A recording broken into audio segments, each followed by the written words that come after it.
una de les coses que hem intentat posar de relleu en aquesta exposició és com la fotografia mira el món. Diguéssim, no seria tant el què, sinó el com aquest llenguatge deixa traça del món.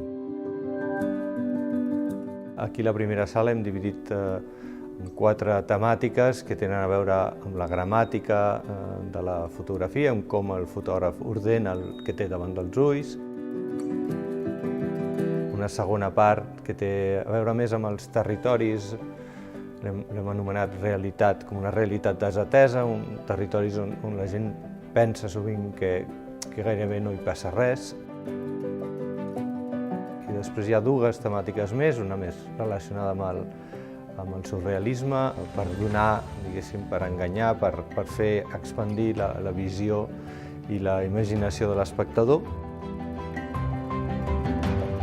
I l'última part és una part dedicada a la nit, que té a veure amb com veiem les coses en situacions on no hi ha gairebé llum, o com veiem les coses en situacions on hem d'endevinar més del que podem dir de les imatges. Veiem traces de color, que són imatges que han estat colorejades per la Clara Gasull, que és una artista que a vegades treballem conjuntament.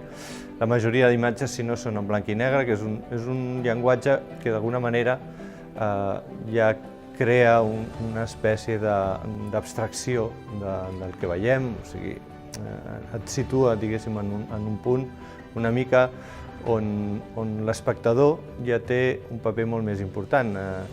El que aquí es mostra, diguéssim, és com es veu la realitat a través d'aquest llenguatge, a través de la limitació dels colors, i és evident que això també et posa com a espectador en un lloc una mica més important.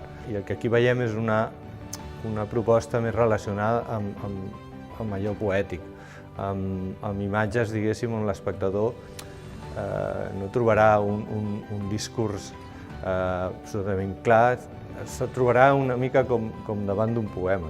Hi ha una part on cal completar, una part on cal imaginar què hi ha al darrere de cada imatge.